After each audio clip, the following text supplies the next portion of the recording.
국회 지원단체입니다. 기사 보겠습니다. 김용현, 포고령, 쪽지 모두 내가 썼다. 네, 포고령 내가 썼다라고 밝혔었죠. 그리고 쪽지도 내가 썼습니다라고 얘기를 했습니다. 어제 두 개 다 내가 썼다라고 얘기를 했다라는 건데 직접 들어보고 올까요? 증인이 국무회의 당일 경제부총리 최상목에게 꼭 쪽지를 건넨 사실이 있습니까? 예, 있습니다. 그런데 제가 직접 건네지 못하고 예. 최상목 그 재경부 장관이 좀 늦게 왔습니다. 예. 그래서 제가 직접 만나지 못해서 실무자를 통해서 전했습니다. 예. 누가 작성한 것입니까? 쪽지는? 제가 작성했습니다. 네, 사실 저희가 이미 방송을 하면서 포고령 내가 썼습니다라고 변호인 측에서 얘기를 했다라고 어제 이 4차 변론이 있기 전 이미 밝혔다라는 건 많이 말씀을 드렸어요. 그런데 직접 쪽지도 내가 썼습니다. 그리고 내가 건넨 겁니다. 다만 내가 직접 건네지는 못하고 딴 사람을 통해서 건넸습니다라고 얘기를 했습니다. 근데 이게 윤영걸 대표님 지금 포고령도 내가 썼고 쪽지도 내가 썼고 라는 얘기를 하는 게 언뜻 보면 이거 다 제가 한 겁니다라는 취지로 들리기도 하거든요. 그렇죠. 뭐 이번에 탄핵에서 네. 가장 중요한 게 이제 포고령 누가 했는가, 또 쪽지 비상 입법 기구에 관한 거 최상목 부총리한테 준 거 누가 했는가, 뭐 이런 게 굉장히 중요하거든요. 네. 군 투입이나 이런 걸 모든 거는 김용현 전 장관이 뭐 내가 했다 뭐 이렇게 얘기를 하고 있는 거죠. 그래서 상당히 이번에 그 탄핵에서 의회의 일이 벌어졌죠. 그동안에 검찰이나 공수처 수사 결과하고 네. 그 김용현 장관 말하고 윤 대통령 말이 조금 좀 달랐었거든요. 네. 근데 어제는 굉장히 윤 대통령하고 같이 일치가 된 그런 측면이 많다. 이거는 저는 뭐 제로섬 게임이 아니라 넌 제로섬 게임, 비제로섬 게임이죠. 제로섬 게임 한 사람이 이익 보면 한 사람이 손해 보잖아요. 네. 그래서 똑같이 일이 되는 건데 네. 이 넌 제로섬 게임이죠. 어떻게 보면은 김용현 전 장관은 죄수의 딜레마처럼 윤 대통령을 살려야지 자기도 산다. 뭐 이렇게 생각을 한 거라고 봐야죠. 그러니까 뭐 고려 때 태조 왕건을 놓은 신순겸 장군처럼 목숨을 다 바쳐서 대신 죽은 게 아니라 네. 대통령을 탄핵에서 빠져나와야지 나도 살아날 길이 있다. 뭐 이렇게 판단해서 저렇게 말을 맞춘 거 아닌가 이런 생각이 좀 듭니다. 지금 윤영걸 대표님은 말을 맞춘 거로 보인다. 왜냐하면 전략적으로 김용현 전 장관 쪽에선 윤석열 대통령의 탄핵이 안 돼야 본인도 사는 길이라고 판단을 한 것 같다라는 취지의 말씀을 하셨어요. 네. 근데 지금 저희가 지금 쪽지에 관해서 지금 얘기를 하고 있죠. 근데 이 쪽지 내가 썼다라고 얘기를 하는데 대체 쪽지 하는데 그 쪽지가 어떻게 생긴 거야 궁금하실 수 있습니다. 어제 헌재에 직접 그 쪽지가 등장을 했습니다. 같이 볼까요? 이겁니다. 지금 이렇게 나와 있죠. 뭐 기획재정부 장관이라고 적혀 있고요. 그 밑에 뭐라고 적혀 있는지 잘 안 보여요. 그래서 저희가 잘 나온 걸로 다시 좀 준비를 해봤습니다. 지금 보시는 바로 저겁니다. 지금 보면 뭐라고 써져 있느냐. 밑에 국회 관련 각종 보조금, 지원금, 각종 임금 등 뭐 이런 부분을 포함해서 이 최선을 뭐 차단해라라는 얘기가 들려 있어요. 네. 요 부분을 직접 김영두 재판관이 물어봤습니다. 들어보고 오실까요?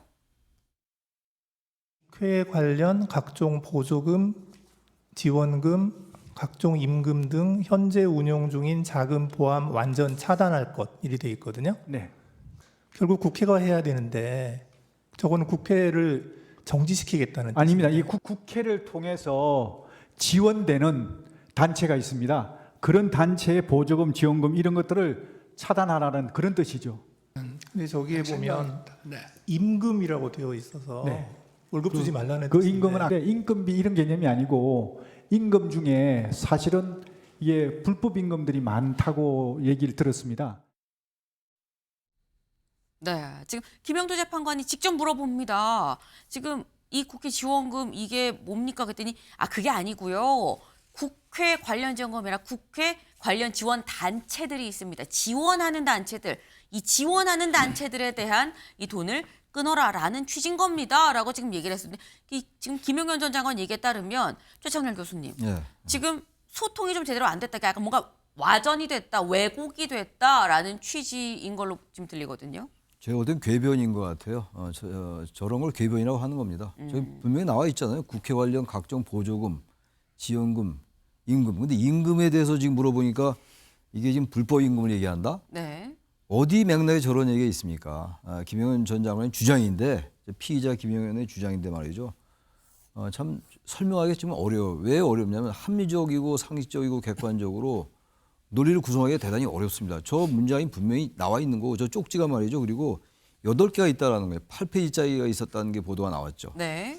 그리고 또 김영현 전 장관도 그 얘기를 했어요. 여러 명에게 주는 거였다. 행정안전부 장관에게도 주고 뭐 최상목 부총리도 주고 그러는데 이거 본인이 썼다는 거 아니에요? 본인이 쓰고 본인이 전달했다고 하는데 네. 저기 보면 그렇게 무엇 할 것 이렇게 돼 있잖아요. 무엇 네. 할 것. 그럼 저기 국방부 장관이 그 최상목 부총리가 자기 상급자인데 그렇게 지시할 수 있나요? 상식적으로 볼 때. 네. 지금 어제 얘기는 이제 그 나중에 뭐 진위가 밝혀지겠습니다만 네. 대통령과 김영현 전 장관은 거의 입을 맞춘 듯해요. 보기에 따라서는. 근데 지금 쪽지도 자신 썼다. 자신 전달했다. 근데 조태열 외교장관은 자신 직접 대통령께 받았다고 그랬잖아요. 그걸 국회에서 얘기를 한 거예요. 국회 본회의장에서.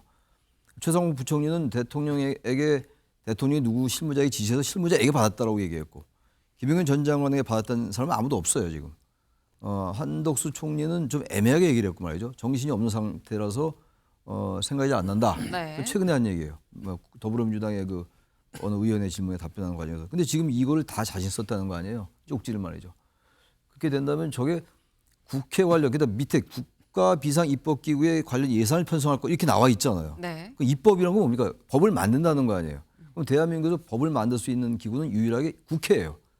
그래서 국회를 입법부라고 얘기하고 있는 건데 입법기구가 왜 필요한 거죠? 저 예산을 왜 편성해야 되는 겁니까? 기획재정부 장관한테 주는 얘기니까 저게. 왜 국회를 대체할 수 있는 그런 기구의 예산이 필요하지 않느냐 이렇게 해석하는 게 정상이에요. 근데 그렇지 않다는 거잖아요 지금. 네. 그러니까 저거는 이해할 수 없죠. 네. 지금 김영현 전 장관 얘기 좀 이해가 안 된다. 난 이거 궤변이라고 생각한다라고 말씀을 하셨어요. 근데 김영현 전 장관이 바로 이 쪽지에 대해서 설명을 하니까 옆에 있던 윤석열 대통령도 이렇게 거들었습니다. 들어보실까요? 국보위라는 말씀을 자꾸 하시는데 국보위라고 하면은 이 상황에서 기재부 장관한테 얘기한다는 것 자체가 완전히 넌센스고 특히 그날 와서 계엄 선포에 대해서 뭐 금융 경제적인 차원에서 이거를 반대하는 기재부 장관이라는 예산 실무 장관에게 이거를 준다는 거는 앞뒤가 안 맞고. 네. 지금 윤 대통령의 얘기는 이겁니다. 최상목 당시 기재부 장관은 경제적 차원에서 이거 계엄하시면 안 됩니다라고 강하게 반대를 했는데 그렇게 반대하는 사람한테 우리가 뭐 입법 기구를 만들라는 얘기를 했겠느냐라는 지금 그런 얘기예요, 윤 대표님. 네, 그런 얘기죠. 뭐 윤 대통령 설명도 상당히 뭐 일리는 있어 보입니다. 어제 헌법재판관이 물어봤잖아요. 네. 비상입법기구 최상목 부총리한테 준 쪽지가 과거 그 전두환 정권 초기에 그 국보위 만드는 거 그거를 만들려고 한 거 아니냐 그랬는데 윤 대통령이 설명한 게 그거잖아요.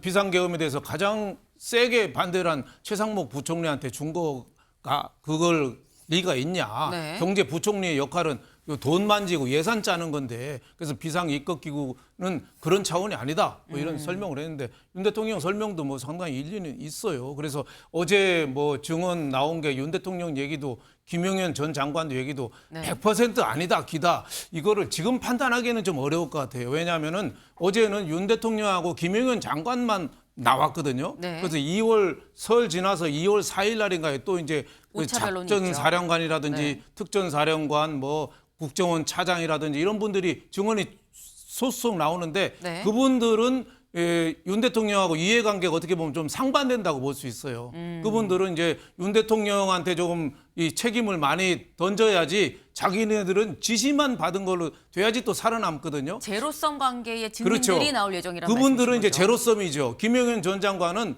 넌 제로섬이고 네. 여기는 제로섬이 되기 때문에 2월 4일 날 증언을 들어오면 더 좀 확실히 좀 나오지 않겠느냐 이렇게 생각되는데 윤 대통령 설명도 저는 뭐 일견 어느 정도 이해는 좀 가는 측면이 있습니다. 네. 지금 말씀은 지금 이게 딱 김용현 전 장관만 그리고 이 같이 한 윤석열 대통령 요 얘기만 어제 있었던 얘기만 듣고선 사실 판단하기가 쉽지 않다. 왜? 주변에 다른 사람들 얘기도 있으니까라는 말씀이에요. 하지만 윤 대통령 얘기도 뭐 일견 일리가 있다. 반대하는 사람한테 그거를 지금 굳이 지금 이 입법 대책기구를 만들라는 얘기를 했겠느냐라는 취지의 또 말씀을 또 하셨어요. 네. 근데 지금 저희가 보는 거는 최상목 대행이 받은, 그러니까 최상목 당시 기재부 장관, 경제부총리가 받은 쪽지 하나만 갖고 지금 저희가 얘기를 했죠. 근데 어제 무슨 얘기가 있었느냐? 다음 기사 볼까요? 김용현 국무위원 6명의 계엄 쪽지 전달. 포고령 쪽지 내가 썼다. 어제 김용현 전 장관이 얘기하기를 내가 이 쪽지를 준 사람은 6명이다라고 얘기를 합니다. 그 6명이 대체 누구냐라는 거죠. 같이 볼까요? 이렇게 6이다라는 거예요. 네. 쪽지를 전달한 게 한덕수 국무총리, 뭐 최상목 장관, 조태열 외교부 장관, 그리고 이상민 장관, 뭐 조지호 경찰청장 등등등 해서 한 6명한테 줬다라는 겁니다. 근데 여기에서 사실상 저희가 지금 최상목 당시 기재부 장관이 받은 쪽지는 저희가 지금 얘기를 해본 거죠. 그리고 조태열 외교부 장관은 제가 받았습니다. 윤 대통령한테 자리 앉자마자 받았습니다라고 얘기를 했어요. 조지호 경찰청장도 쪽지를 받았는데 나오면서 이게 뭐 말이 돼? 그러면서 북북 찢어서 뭐 버렸다 뭐 이런 얘기가 있었죠. 그런데 한덕수 총리와 이상민 전 장관은 쪽지에 대해서 이런 방법 사실 말이 없었습니다. 쪽지와 관련한 이 두 사람의 기억, 관련 얘기 들어보겠습니다. 다시 한번 한덕수 총리께 묻겠습니다. 보셨습니까? 안 보셨습니까? 그때 상황이 지금 외교부 장관 말씀하신 대로 굉장히 충격적인 상황이어서 전체적인 것들이 기억을 하기가 굉장히 어렵습니다. 5명이 옹기종기 모여 앉아 있는 상황에서 이렇게 종이 주는 걸 못 봤다. 이거는 정말로 말도 안 되는 거죠, 상식적으로. 저 박성재 장관도 못 봤어요? 저는 보지를 못했습니다. 이상민 형사정법 148조에서 증언하지 않겠습니다. 네, 기억이 안 납니다. 당시가 너무 충격적인 상황이어서 아니면 나는 증언하지 않겠습니다라고 얘기를 했죠. 근데 그렇다고 하면 지금 김용현 전 장관 얘기가 또 맞다고 하면 준 사람은 있다라는 얘기인 건데 이게 지금 최창렬 교수님 누구 말이 진짜냐라는 겁니다. 지금 보세요. 최상목 장관이 반대했기 때문에 네. 줄 리가 없었다라고 얘기하고 있는 거 아니에요. 네. 그래서 지금 윤 대표님은 일리가 있다라고 이제 말씀을 하셨고 저는 전혀 일리가 없다고 보는 거예요. 왜 그러냐면 말이죠. 여기 지금 박성재 법무부 장관이 한 얘기가 있어요. 국회에서. 아무도 찬성하지 않았다. 국무회의. 네. 계엄에 대해서. 이상민 장관도 말렸다는 거 아니에요. 그럼 이 6개 줬다는 건 뭡니까 이게? 그러니까 앞뒤가 맞질 않는다고요. 어차피 어제 얘기는 일건 어떤 면에서 볼 때는 비슷한 방향으로 가는 것도 있는데 전체 논리 구성 자체가 대단히 억지스럽다게 이렇게 느껴지는 거 바로 이런 점들이에요. 이런 것들을 결국 헌재의 재판관들이 판단할 겁니다. 그러니까 합리적이고 상식적으로 어느 게 맞는가를 보겠죠. 다시 말하면 증언의 신빙성 같은 것. 네. 지금 이런 것들이 주장하고 있는 거잖아요. 윤 대통령도 자기 이러이러한 생각이었다고 주장하고 있는 것이고 네. 김용현 전 장관도 주장하고 있는 거예요. 이 판단이 결국 헌재가 하는 건데 결국 지금 여기 한덕수, 최상목, 조태열, 이상민, 조지호에게 줬다고 얘기하고 있는데 다 반대했다는 거 아니에요 지금. 이건 박성재 장관이 한 얘기라고요. 그렇다면 이거는 다 반대하고 최상목 장관에게만 줬다. 반대한 사람 이거 어떻게 설명할 거냐고요. 그럼 다 주지 말았어요. 다 반대했는데 그러니까 비상입법기구의 예산이 필요하니까 어쨌든 기획재정부 장관 그 예산을 담당한 주무부처 장관이 이 최상목 장관이니까 준 거예요. 근데 비상입법기구가 뭔 의미가 있느냐. 어차피 반대한 사람이 준 걸 봐서 이런 논리거든요. 네. 그러니까 논리가 대단히 허접해요. 논리가 빈약하다고요. 논리 이게 정합성. 정확이 아니라 정합. 정합이 되게 떨어지는 거거든요. 그러니까 다시 말하면 이런 여러 가지 얘기들이 보면 말이죠.